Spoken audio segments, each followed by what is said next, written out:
continuación la tertulia de Eusko Ikaskuntza en Radio Indautxu.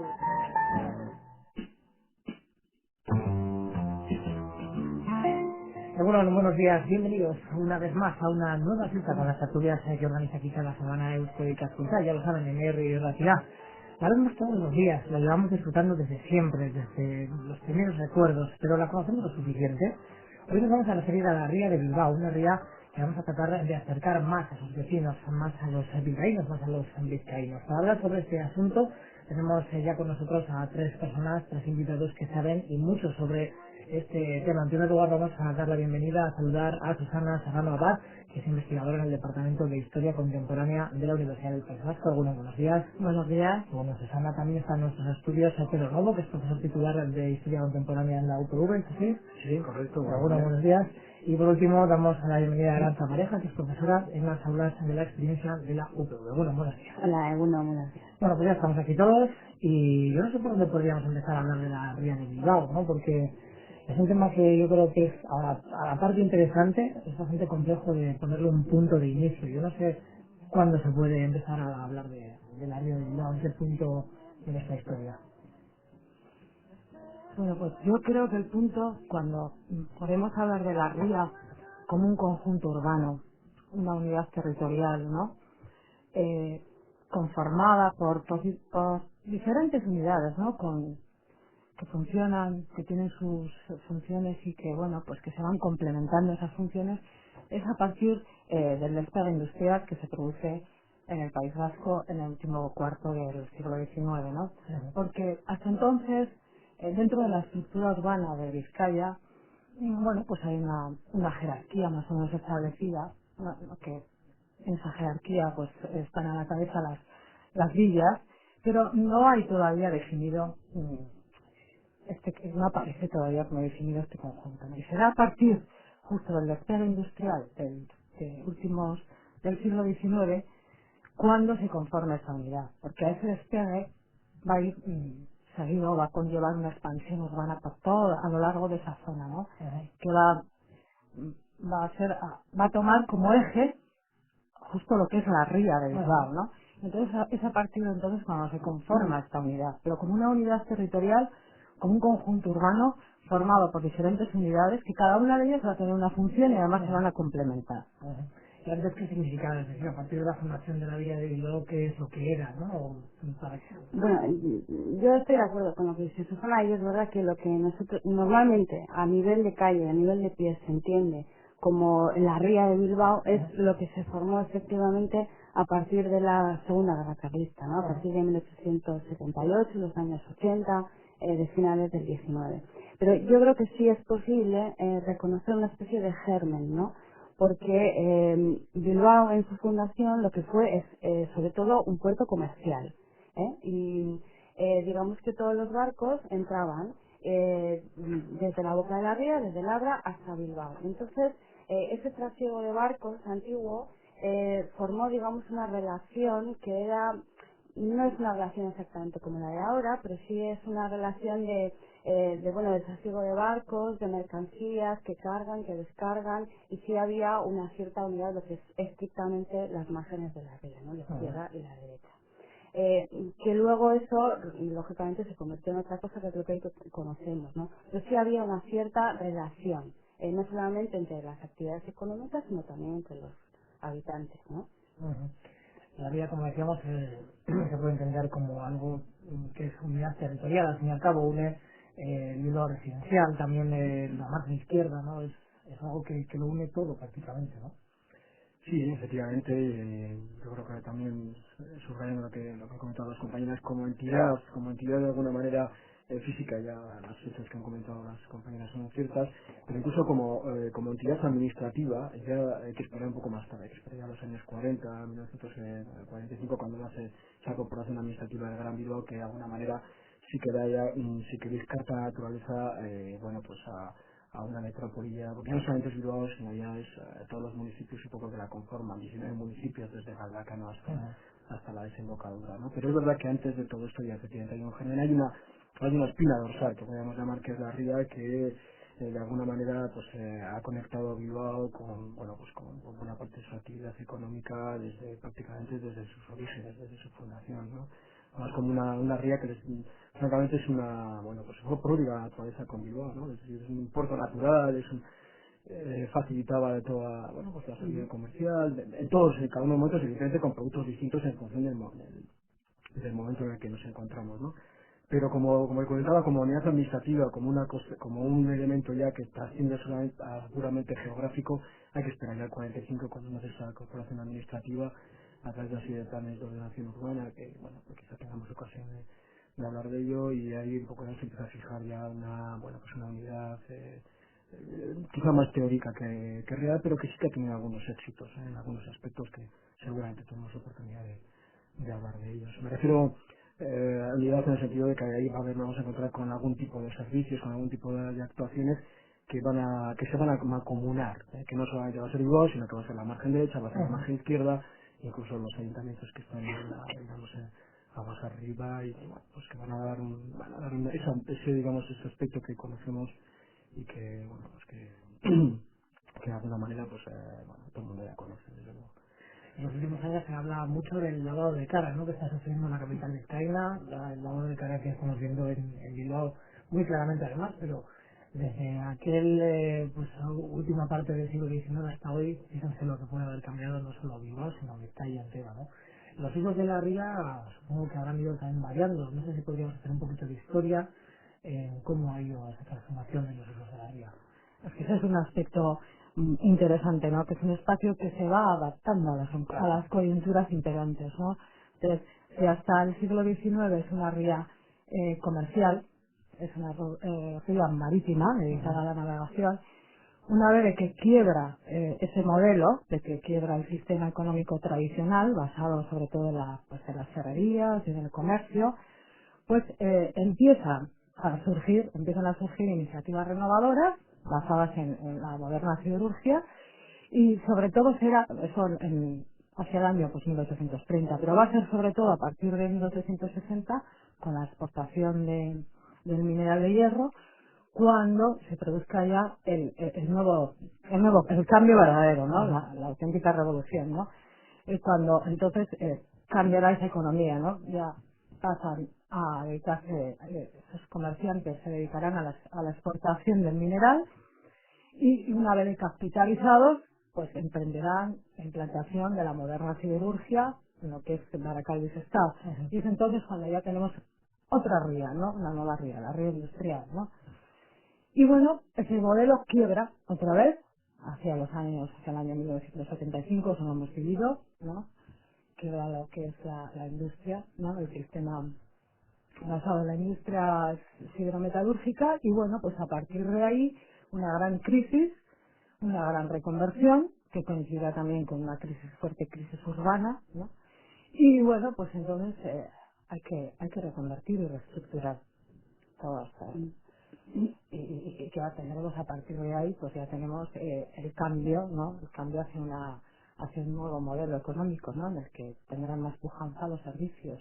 Ya vemos como todos esos espacios, lo más visible que ha sido la salida, ¿no? La expulsión de la industria del corazón de la ciudad. Se ha expulsado el puerto, se ha expulsado a empresas como pues harina panadera, Echevarría, ¿no? Esclavitud, ¿no? Hace siempre se han expulsado, y bueno, en su lugar que aparecen pues las nuevas demandas, ¿no? De los ciudadanos, que son pues cultura, ocio, hoteles, comercio, hoteles, turismo, ¿no? Museos, y que han ocupado esos antiguos emplazamientos en la industria, ¿no? Y bueno, también no solo en Bilbao, porque estamos limitándonos a Bilbao, pero la zona de Baracaldo es lo mismo, ¿no? Va a ser similar, se le ha dado un nuevo uso comercial, un nuevo uso de esparcimiento a todos esos suelos que estaban ocupados antes por altos hornos, ¿no? Y bueno, pues quizá eso sea lo más sorprendente, ¿no? Que es un territorio que se adapta a las diferentes coyunturas. Pero a pesar de todo, yo creo que también sigue teniendo esas funciones, ojo. No vamos a pensar que ya no es una ría industrial, sigue habiendo industria. de otra manera, Parece que otro también modelo. la ría igual, no sé si es la primera vez en la historia, ¿no?, que Bilbao la utiliza un poquito para embellecerse, ¿no? Porque quizás nunca se le había dado a la ría esa función. Claro, porque se le había dado, la ría su protagonismo era el económico. Eso es. No se pensaba en el problema urbanístico. Lo importante era obtener una rentabilidad, y lo rentable era pues un puerto, pero las funciones portuarias desde un punto de vista urbanístico, porque si nos fijamos en las ciudades del norte de Europa, en Escandinavia, esas ciudades portuarias han dado a su puerto un doble sentido, el económico, pero también sirven de esparcimiento y ocio. Y donde hay un puerto, pues los domingos vemos, por ejemplo, en Dinamarca, a una familia merendando a los pies de un río precioso, Sí, y lo lo tiene. que sabes también, Sí. ¿no? Y esparcimiento Bienestar, para la población, para los ciudadanos, para los Ujú. propios habitantes de la ciudad. Ujú. Bilbao, por ejemplo, no tenía paseos. Ha tenido que llegar esta reconversión y esta reestructuración para que los pobladores, los habitantes de Bilbao, tengan un paseo por donde estar, donde pasear los domingos, ¿no? Ajá. Que es todo el paseo de la ría. Ujú. Entonces, bueno, pues en ese sentido, pues ha sido un cambio importante para la calidad de vida de los propios ciudadanos de Bilbao. Llevar a cabo. Yo, completando lo que decía Susana, incidía eso, precisamente la pregunta tuya original, que era el cambio de paisaje, ¿no? Porque antes de la industrialización nos resulta difícil imaginar, aunque hay imágenes de la época, lo que era la ría antes, ¿no? Lo que era una pequeña ciudad, muy pequeña, porque Bilbao, aunque todos nos sentimos orgullosos de Bilbao, de Gran Bilbao, la verdad es que si ponemos Bilbao dentro del sistema urbano español, era una pequeñita ciudad. Y todo lo demás, hasta que llegaba al puerto, era campiña, era una zona de huertas, de caseríos, eso es realmente lo que era, ¿no? En este momento pensaríamos que esa ría era muy bonita. Ujú. Lo que pasa es que, claro, llega un momento que tiene que haber un criterio de rentabilidad económica, y entonces empiezan a instalar todas las industrias, pero en eso estamos al hilo de todos los sucesos históricos que ha habido en Europa, ¿no? Porque esa suciedad, digamos, de la fábrica, y ese caos urbanístico que se generó en todos los lados. Y tampoco había mucho interés en que fuera de otra manera. Sencillamente, es lo que decía Susana, tiene que haber un crecimiento económico A toda costa. al precio que fuera. Y, en cierto modo, lo estamos pagando después, ¿no? Porque después hay que reordenar. O arreglándolo ahora, ¿no? Efectivamente. O intentando arreglarlo. Pasa que quizás sea más difícil ahora, posteriori. Los planes urbanísticos y de ordenación territorial han llegado después, una vez de que nos hemos encontrado con esos conflictos de usos del suelo, esa saturación, congestión, contaminación, vertidos, cuando hubiera sido más fácil prever. Y de todas maneras, completamente de acuerdo con lo que hemos visto hasta aquí o con lo que he oído. La verdad es que es una etapa esta, la del último cuarto siglo XIX, en la que no hay ninguna preocupación de carácter medioambiental. Nadie la tiene, absolutamente nadie la tiene. No la tenemos aquí, Factores diferentes, ¿no? no la tienen en Inglaterra, no la tienen las autoridades, no la tiene tampoco la población bastante tiene con sobrevivir, quizá hablaremos algo de ello. No hay ningún tipo de oportunidades. Entonces, bueno, un tipo tan competitivo como este, yo creo que el capitalismo en el momento, los grandes capitanes de la industria, que se acostumbra a decir, pues evidentemente ve la rentabilidad económica inmediata y no se preocuparon para nada de las condiciones medioambientales, ni por supuesto tampoco se preocuparon para nada de las condiciones de buena parte de los trabajadores, ¿no? Entonces, eso de que se está pagando ahora, todavía seguimos pagando todos los días, o mejor dicho, cada 3 meses pagamos en el recibo del agua, en fin, toda la canalización de la misma, pagamos ambientalmente, ¿no? Entonces, quiere decir que en ese sentido el Bilbao no se comportó de una manera distinta, desgraciadamente, a lo que hubiera ocurrido. Quizá aquí, quizá la diferencia es que todo este proceso fue tan rápido, estamos hablando de prácticamente desde el último cuarto del siglo XIX continúa después, pero bueno, de una manera explosiva hasta los años 20, hasta el final de la Primera Guerra Mundial, que es tan rápido y tan excesivo que, que en un corto espacio de tiempo paisajísticamente cambia una barbaridad. O sea, la población pequeñita que decía Arantxa, que es verdad que es muy chiquitín, tiene 18.000 habitantes en 1850, más o menos. Pero 18.000. Sí, muchos algunos menos, es decir, a las cifras que va a tener posteriormente después. Y lo mismo podemos decir tanto a la margen derecha como y sobre todo a la margen izquierda. Entonces es un cambio muy rápido, muy explosivo en un corto espacio de tiempo, y lo va a sufrir el paisaje de una manera explosiva los ríos contaminados, las tierras Hombre, contaminadas. de hecho, además, los planes urbanísticos que se redactaron se quedaron cortos en poquísimo tiempo. Ni ellos se imaginaban. Las previsiones se quedan cortísimas. No se imaginaban ese crecimiento demográfico ni urbanístico. El mismo ensanche, El mismo ensanche ya nace corto. corto y luego con posterioridad lo mismo. O sea, se quedan cortísimas las previsiones. O sea que también... La radio tiene un problema, que es que no le podemos explicar quizás a la gente lo que nos comentaba Arantxa, ¿no? Cómo era la ría a finales del siglo XIX. Porque mucha gente pues dice, joder, se dice que se podía bañar, se dice que no sé qué. No sé si podríamos comentar un poquito a nuestros oyentes cómo era la ría. Yo he ¿A visto qué coger olía la angulas ría? cuando era pequeña, se cogían angulas todavía en el puente San Antón. Ujú. Eso yo lo he visto, claro, que probablemente mucho antes era una zona de esparcimiento, tradicionalmente, ¿no? La zona del Arenal, la zona del Campo Volantín, era la zona natural de esparcimiento. Aunque ya entonces empezaba a hablar, en prensa parece, Mm. de malos olores, ¿De qué años hablamos? de El vertidos. último cuarto. El último cuarto del siglo Sí. XIX. Ya Sí. empieza a abrir. Y esto pasa efectivamente igual que ir un poco más abajo. Hay algunos... Los vertidos de Santana de Bolueta. Ujú. Santana Bolueta surge en el año 1841. Ahora reconvertido en una discoteca, ¿no? Así es, fíjate. Los vertidos de Santana están ya Lavabos apareciendo, de minerales. aparte, y todo el lavado de mineral. De eso ya se habla en prensa a finales del siglo, en el último cuarto del siglo XIX, y de épocas de mal olor, Hay alguna... En la de, prensa aparecen... en verano sobre todo, Ahora que es la también, época incluso peor. hablando de la ría, en algunos otros años periódicos de entonces, hablando de Ganges, ¿no? La ría como Ganges, como nuestro Ganges, ¿no? Porque efectivamente malos olores, no solamente, no especialmente de carácter industrial, sino más bien de que en este caso, porque efectivamente está lavado en minerales, etcétera, pero sí de residuos urbanos muy, pensaba que, bueno, pues Sí, no solamente Bilbao, sino aguas arriba, bueno, todas las aguas negras se evacúan directamente a través de la misma. Entonces efectivamente generan malos olores. En estos momentos más malos olores provienen de los residuos industriales, urbanos que urbanos. los industriales. Entonces son menos visibles, más tóxicos, más perniciosos. Eso lo vamos a comprobar bastantes años después. Sí. Ujú. Ya en los 40, 50, pero ya del siglo XX. Pero digamos, los residuos Finalmente. urbanos sí se consigue que están ya, bueno, ya se constata entonces en la prensa, noticias de Bilbaína, liberal, Sí, los políticos un poco de la época ya se constata de una manera muy cierta que la ría huele mal. sí, Que la ría sí, huele mal. sí. Porque hay una explosión demográfica, la ciudad no está preparada, y bueno, pues todo eso tiene esas consecuencias, pero desde el punto de vista paisaje tendría que bajar un poquitín más abajo, claro, porque no es lo mismo Bilbao cabecera Claro. que las arenas. Las arenas, en ese sentido, las arenas, es un arenal. Ahí sí que, o Portugalete, si te apuras un poquito más, Portugalete todavía las playas la playa del Salto, parece que se llamaba, todavía se va tardíamente, la gente de Bilbao veraneaba ahí en Portugalete. Pero claro, ya estamos un poco ya, digamos, al final, digamos, Estamos, es una pequeñita población de 700 habitantes que tiene unas marismas en todo lo que es la Vega, la parte baja de la Vega. O sea que no tiene nada que ver. Luego todas esas marismas se desecan y es entonces cuando se levantan a partir de 1880 las grandes siderurgias. Ujú.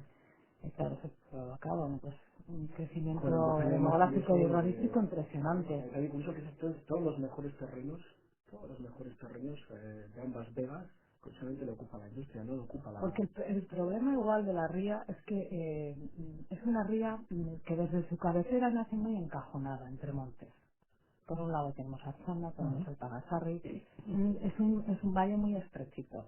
Ahí no hay posibilidades de edificar, de montar todas estas plantas que exigían amplias superficies de terreno. Entonces, las facilidades donde están, a partir del curso medio. De todas formas, a partir de ese curso medio, como acabamos de comentar, son todo marismas. Marismas que, claro, que son terrenos que quedan con la subida de las mareas, quedan inundados. Pero aún así esos obstáculos se salvaron. Quiero decir que cuando hubo unos intereses empresariales que pusieron sus miras en esa zona, salvaron esos Pero obstáculos. no primó el criterio práctico a la hora de montar la industria, porque claro, ahí había un mineral que se Claro, estaba el sacando del mineral monte de estaba Triano, pues, y que y era estaba la cercanía al puerto. la cercanía al puerto, el que se pudiera bajar de una forma rápida el mineral directamente al barco, eso era prioritario. Prioritario. Claro. De Por tal eso, manera que el espacio, digamos, se priorizó en ese sentido, tenía en el que ser sentido allí. capitalista, de que fuera lo más fácil y de criterio de priorizar, ¿no? Pero se midieron las posibles consecuencias o quizás que actuó sin No, para pensar en nada, lo que iba... nada. No, no, Primaron los es intereses puramente económicos y capitalista, es decir, empresariales. ellos recogen los mejores terrenos, los Sí. gastan en unos dinero importantes, no hay ningún, o sea, no hay ningún criterio de pensar en la población, pero eso vuelve a existir, no es que Sí, quiera porque no era sacar la así, cara, ¿no? En el momento. digamos, a esos grandes industriales de la época, no, o sea, es un criterio generalizado, o sea, es simplemente, sálvese quien pueda. Además, incluso yo creo que incluso toda la población, el hecho de ver chimeneas, de ver tinglado portuarios, de ver ferrocarriles que van por todos los lados, de alguna manera, incluso nuestro cancinero popular habla de ese tipo de cosas, ¿no? Y lo ve con orgullo, o sea, joder, Bilbao, Hombre, como se le llamaba, el pequeño Londres. Era como, exactamente. un orgullo Y el orgullo de ser de- como el resto de otras ciudades industriales. no hay una preocupación No. porque no la tenía nadie. Y además tampoco hay esa presión sobre el suelo. No hay una presión sobre el suelo como puede haber ahora, que necesitamos suelo para urbanizar. Antes no existe, no existía esa presión. Y tampoco horrorizaba, ¿no? Ver esa No. reconversión, a pesar de que desaparecían zonas verdes, que quizás ahora, ¿no? Si tocas una zona Sí, verde, eso ahora nos ya tienes follón. parecería Claro. una debacle, pero sin embargo entonces, pues no. De todas formas también hay que tener en cuenta que los que hicieron la industrialización, es decir, los empresarios, la mayoría vivían en Bilbao.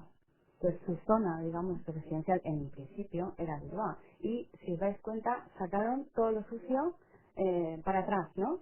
Es decir, a partir del curso medio ahí empezaron a sacar de la mina, luego montaron las industrias, el puerto, pero todo como bastante lejos. Y luego se trasladan a vivir a la zona de las almas y de Y luego es efectivamente su zona, digamos, de residencia, que ya les dará un estatus ya un poco Más más verde y más adelante. limpio, ¿no? Efectivamente, pero si os dais cuenta, sigue siendo así el criterio. Ujú.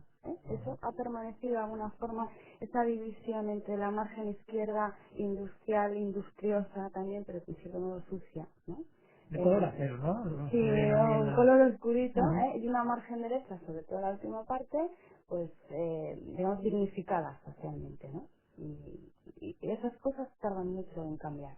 Ujú. Y de hecho permanecen hasta ahora y vamos a ver, seguramente permanecerán. Hombre, de todas formas sí hubo voces, ¿eh? Porque yo recuerdo pues el mismo Pablo Alzola, que es el redactor, o el coautor, mejor dicho, del plan de ensanche, un hombre pues un miembro de la burguesía, de la nueva burguesía industrial, como ya a finales del siglo XIX, los artículos que escribe, además son unas cartas que se cartea con Unamuno, como habla de, dice, como nos estamos comiendo los espacios verdes en Bilbao, Así, ya al final para en favor del puerto. Como hay espacios fuera de Bilbao, lejos de Bilbao, que se podrían dedicar a muelles incluso muchísimo más amplios y más extensos que los propios que hay en Ripa y Uribitarque, que ya eran militarísimos, y no estamos poniendo ningún remedio. Y él era un hombre muy, sobre todo que leía muchísimo y sobre todo tenía la idea de las ciudades americanas, ¿no? Y entonces él trató por lo menos de impulsar, o sea, el modelo de esas ciudades americanas, ¿no? Como Chicago, ¿no? Etcétera, como son ciudades industriales, pero que también habilitan esas zonas de verdes para esparcimiento de la población. Ujú. Y vamos a ese intenso crecimiento demográfico, ¿no? De repente de esos 18.000 bilbaínos y bilbaínas que había, bueno, y no sé cuánta gente en los bordes de la ría en general en Vizcaya, ¿qué ocurrió? ¿Qué es lo que pasó de repente? ¿Por qué ese boom? ¿Y a cuánta gente ascendió la población? Bueno, el crecimiento económico, según los criterios de la industrialización, lo que produce precisamente es un boom de crecimiento económico, provoca un boom en el crecimiento demográfico, ¿no? Esto se explica de una forma bastante lógica, ¿no? Es decir, son nuevas industrias que se colocan en unos determinados lugares y que necesitan mucha mano de obra. Claro. Entonces, básicamente es por inmigración la forma en la que esto crece, ¿no? Y se concentra muchísima población en espacios muy concretos y muy reducidos. En este caso, alrededor de Bilbao y de la ría de Bilbao. Hombre, ha habido fases, ¿no? Porque primero fue la zona minera, luego fue la zona industrial. Bilbao siempre ha tenido un crecimiento importante, alto, pero más bien pausado, pero quizá lo más espectacular, hablando de finales del 19, que son unos crecimientos demográficos sin parangón en España, y solamente en esa zona, o sea, ya no estamos hablando solo de Vizcaya ni del País Vasco, solamente en esta zona, en el que lo que hoy conocemos como la Ría de Bilbao, ¿no? Unos crecimientos demográficos en los que duplica la población en 10 años continuamente, ¿no? Hasta primeros del siglo XX.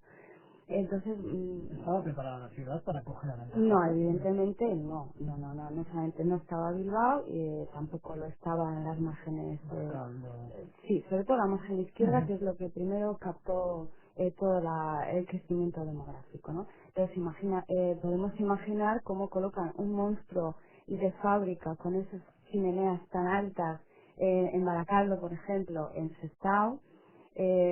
Hay que ponerse en el lugar de la gente que era básicamente campesina, no solamente los que ya vivían ahí, sino los que llegaron, tenían también un origen campesino, ¿no? En el que su medio era, pues eso, la huerta, el campo, el ganado, y entonces llegan allí y se encuentran con esos monstruos, ¿no? Y evidentemente no hay una previsión de infraestructura de vivienda. Eso es así. Eso pasó en Bilbao, en la zona, por ejemplo, de San Francisco, Las Cortes, en la zona de Achuri, en que también hubo un poquito de industrialización, ¿no? Siguen siendo zonas de mucha población y de población, digamos, depauperada, ¿no? Es curioso como las zonas permanecen en cuanto a los usos y es muy difícil cambiar el carácter, ¿no?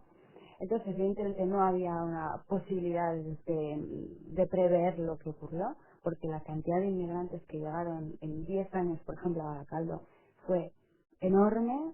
O sea, se puso en severa de 30.000 a 60.000 habitantes, por ejemplo, o sea, que es una cosa exageradísima en muy poco tiempo. Entonces, claro, eso nos lleva, nos lleva a pensar, por ejemplo, en los costes del progreso. Muchas veces estamos muy orgullosos de lo que pasó con la industrialización y desde luego a largo plazo ha tenido muchas ventajas, ¿no? Pero en aquellos momentos, en aquellos primeros momentos, costó vidas humanas. Y eso nosotros siempre lo decimos y lo tenemos en cuenta, ¿no? Porque la gente llegaba, no había casas, se tenían que amontonar donde fuera, en su abuela. También, no sé qué tipo de servicios les ofrecían. Claro, el agua que se bebe es el agua de la ría. Eso Pedro puede contarnos, ¿no? La situación en la que se encuentran es francamente mala. Es decir, la vivienda es uno de los grandes problemas, no existe. Lo habitual es que la gente, el problema de los subalquilados, ¿no? La gente vive en una habitación, en una casa quizás, mejor dicho, en un piso en la que se alquila por habitaciones, en cada habitación vive una familia. Por supuesto, los servicios de las casas son inexistentes, quizá podemos decir algún detalle. Es decir, no hay nada preparado. La ciudad, no solamente igual, tampoco Baracaldo, los estados, etcétera, no están preparadas para recibir esa aluvión de personas, con lo cual, si añadimos a las malas condiciones de trabajo, si añadimos a las malas condiciones de alimentación, uno de los grandes problemas de la época, aparte del agua, que quizá hablaremos algo más, es muchos alimentos adulterados, ¿no? Si añadimos a la subalimentación de la gente, la cual cualquier tipo de enfermedad que hoy nos produce, no voy a decir risa, pero que no es ningún problema, cualquier tipo de enfermedades acaba, Arantxa nos puede dar detalles, tenía unas consecuencias desastrosas, sobre todo para la población infantil, ¿no? Bueno, consecuencia desastrosa, hay que hablar claro, es muerte. No es No, es que muchas veces parece que disfrazamos las cosas, ¿no? Pero es así. Yo, por ejemplo, que estuve vaciando el registro civil de Bilbao, en esa época, pues prácticamente en la lista de funciones lo único que hay prácticamente son niños. Y la verdad es que se te caen las lágrimas, cuántas veces lo hemos comentado, ¿no? Niña que normalmente no llegaba a los 2 años, que se muere de catarro, de enfermedades que hoy en día pasan todos los niños, pero que efectivamente no se mueren, son infecciones normales, el sarampión, una viruela, pero frecuentemente son simplemente eso, catarros. Total, son niños que viven en un medio muy deficiente, con unas madres que ya también están subalimentadas, Que trabajan también. que trabajan dentro y fuera de casa. Eso es, la higiene general no existe. Hay unos limitados conocimientos médicos todavía, porque los antibióticos hasta los años 40 más o menos no empiezan a utilizarse. Y entonces cualquier infección, cualquier catarrito en invierno para los niños era muerte. ya no podemos ni hablar de las personas mayores, porque la esperanza de vida en Bilbao no llegaba a 30 años en 1900. Eh, Así eran las cifras. Es verdad que luego este progreso se reconvirtió muy rápidamente en muchas ventajas sociales. Eso es verdad. No podemos decir que se estabilizó un poco la ciudad, que la gente ya tenía vivienda, la gente podía trabajar, la gente... Bueno, costó, hacia los años 30, yo creo, del siglo Muchos XX. años llevó tanto de Sí, una ciudad Sí, angustiada, ¿no? además poco tiempo después pues tenemos todos los desastres políticos, la guerra civil, etcétera, y claro, hay que esperar a que quizá en cierto sentido Vizcaya, la guerra civil, como todo el mundo sabe, en Vizcaya acaba en fin, desastrosa, pero acaba relativamente pronto. Y quizá ahí bueno, pues no hubo un desastre, no hubo digamos destruir infraestructuras y etcétera, que se las hubo, pero no digamos de una manera como otras ciudades españolas, ¿no? En ese sentido sí que bueno, pues a partir de los años 40 Bilbao por ejemplo sale más airosamente que otras ciudades. También es verdad, sale airosamente por una inversión muy decidida en este caso del régimen de entonces, porque efectivamente, bueno, pues es una digamos, de los pilares de la industria en el país, ¿no? Pero efectivamente hay que esperar, yo creo que incluso más allá de los 40 habría que esperar prácticamente a bien de los 50 para que, bueno, pues porque las zonas de la leyenda en un segundo boom, Pero irán en apareciendo un en segundo la boom siguen segunda apareciendo proceso de todavía, industrialización. hay fotografías, tenemos de la zona de Salinas, etcétera, todo lleno de chabolas, etcétera. Es un, digamos, un segundo momento en la que, bueno, otra vez nos encontramos con otra, evidentemente que no con la virulencia de los datos que comentaba Arantxa.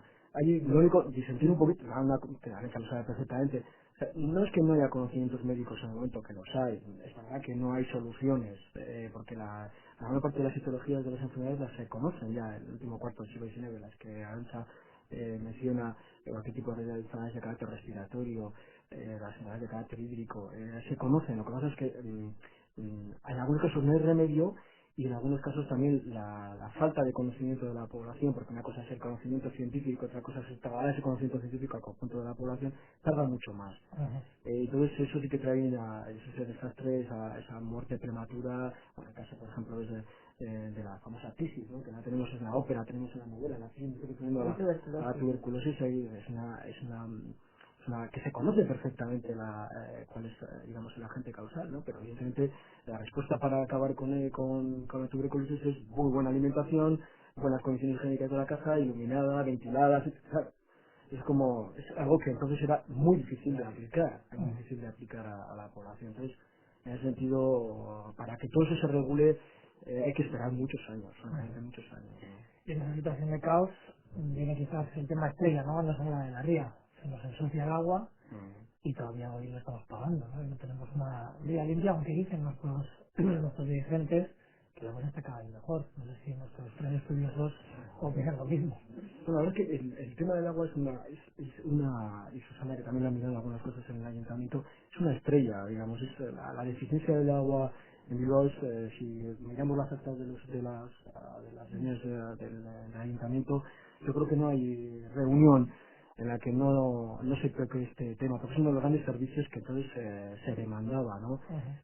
Además, quizá Bilbao tiene el problema, Bilbao y ambas margens tiene el problema de que como consecuencia de la industrialización todos los cursos de río se contaminan muy rápidamente, de la manera que tiene que buscar los recursos cada vez más lejos, recursos que además en muchas ocasiones son de otras poblaciones, se entablan polémicas muy fuertes, nos estáis robando el agua, cosas de esta naturaleza, y es una constante, de la manera que, bueno, Bilbao pues podemos buscar ahí unas cifras, podemos mirar, tiene una auténtica penuria, tiene unas, bueno, una serie digamos, de manantiales de la propia del municipio y otros próximos, pero que apenas de un paso, pues que por dar un detalle, a principios del siglo el consumo per cápita de agua limpia, me refiero a agua más o menos potable, podía entrar en torno a no pasar de los 20 litros. A eso sí, se cogía también agua de la ría, del río exactamente, aunque en principio no se utilizaba para beber ni para cocinar, sino nada, digamos, para usos de carácter más higiénico. En las casas que había fuente,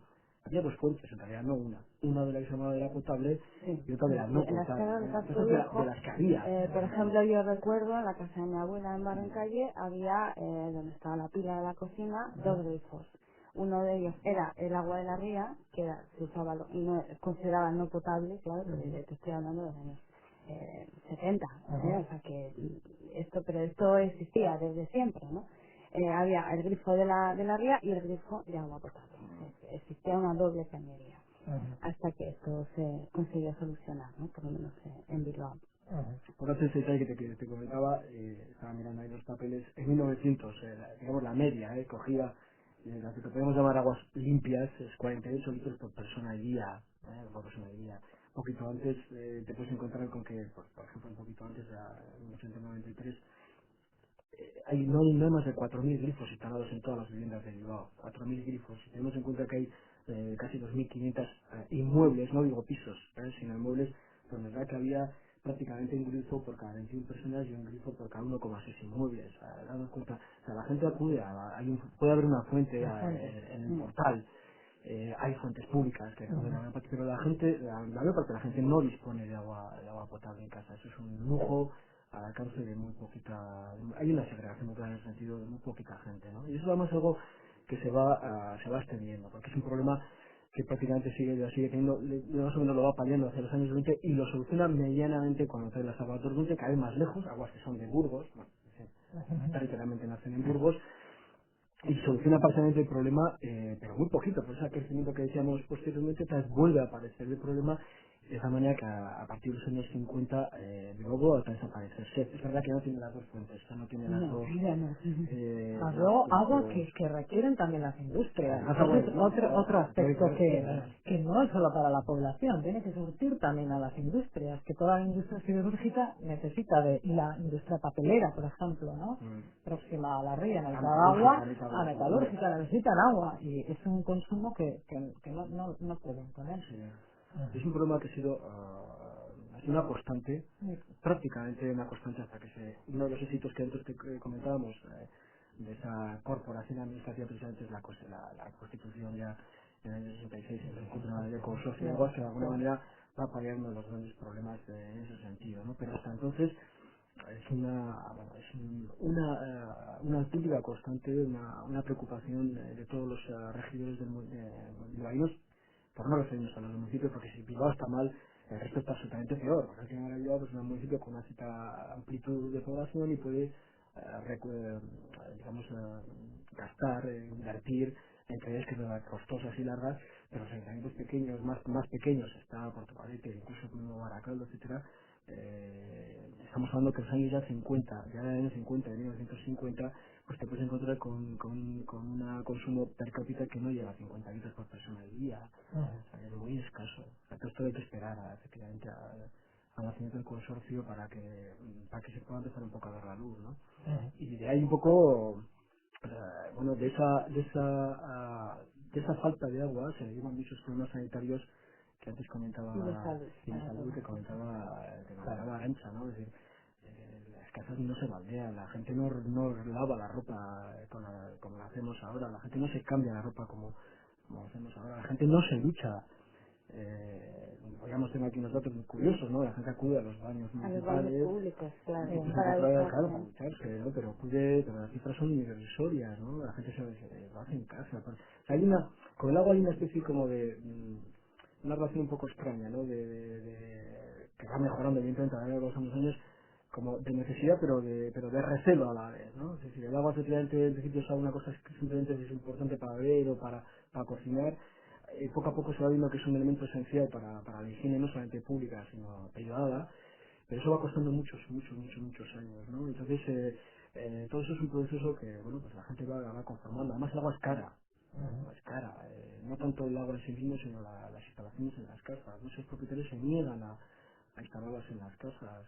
O sea, la verdad es que sobrevivir, hay que decirlo así, sobrevivir en Bilbao, en las márgenes, en los años 20, 30 y hacia atrás, yo creo que era absolutamente una labor titánica, ¿no?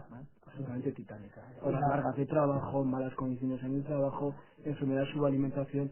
O sea, yo creo que es que, en fin, las cifras que ha dado, un poco lo atestiguan, ¿no? Y la llegada del consorcio, ¿qué es lo que consigue?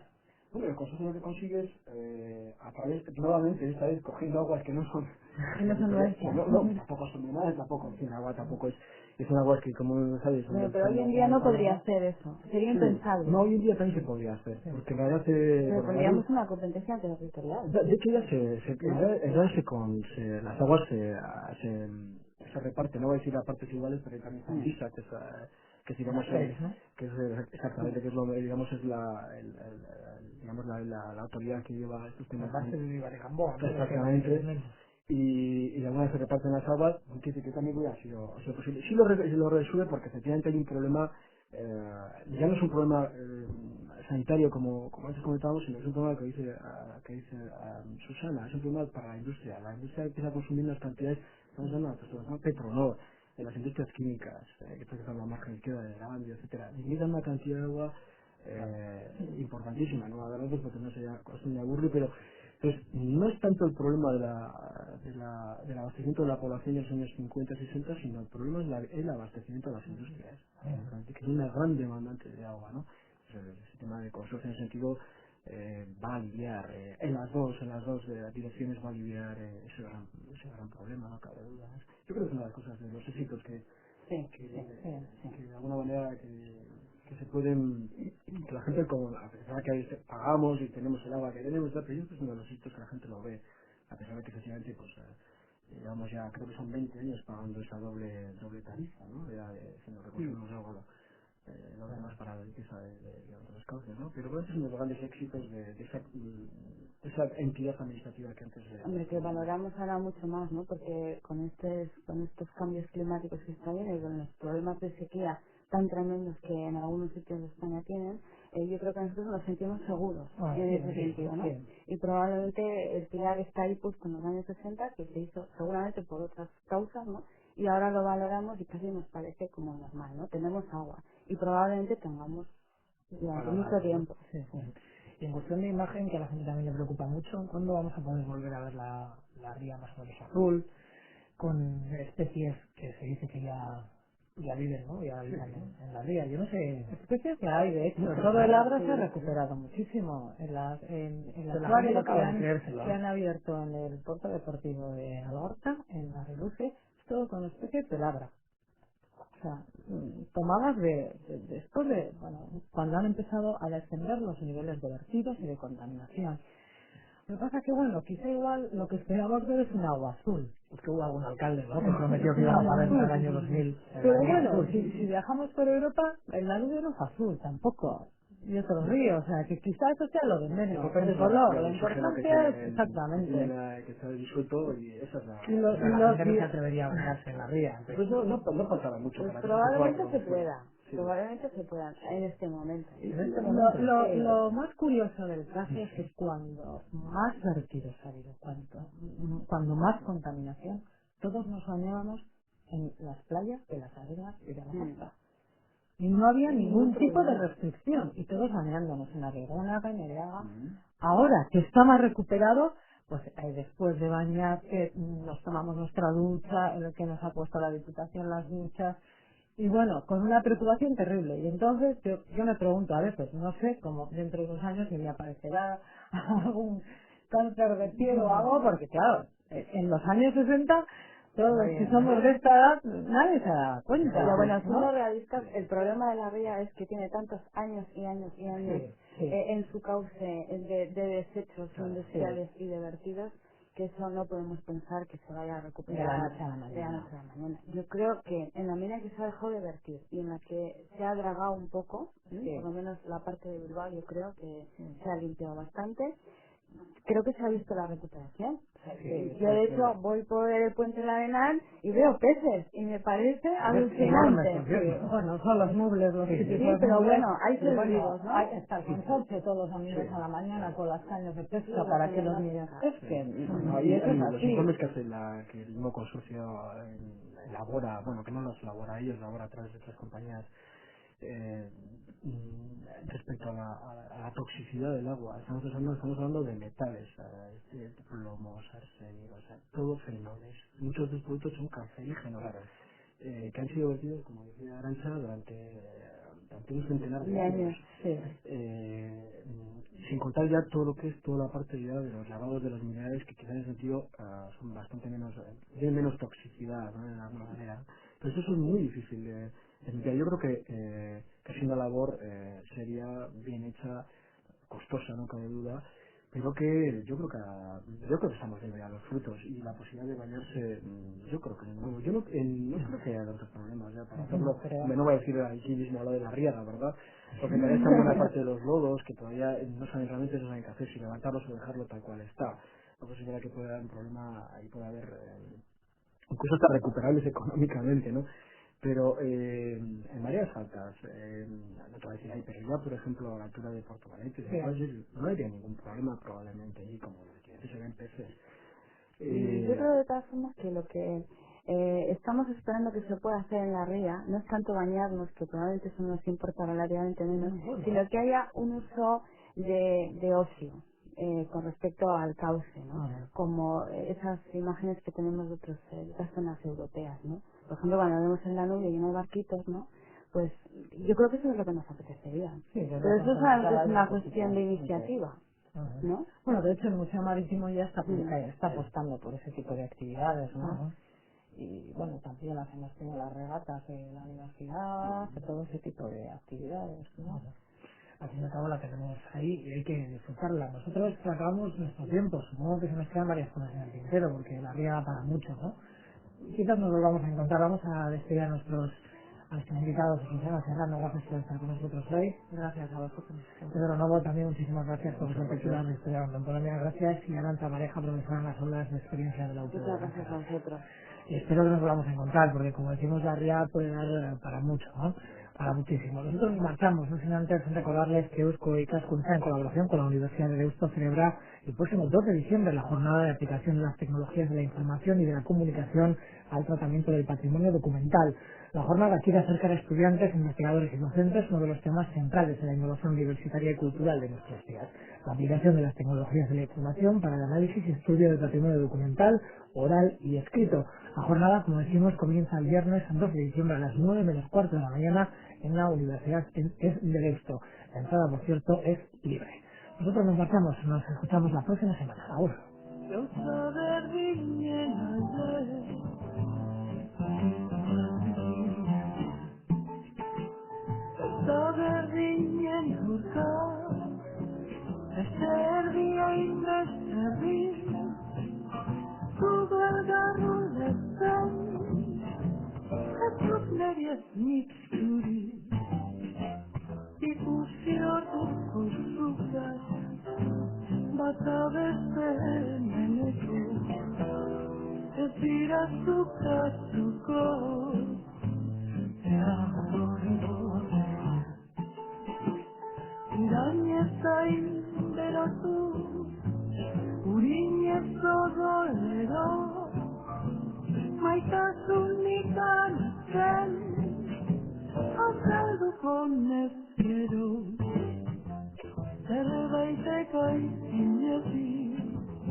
Clandestino el dulce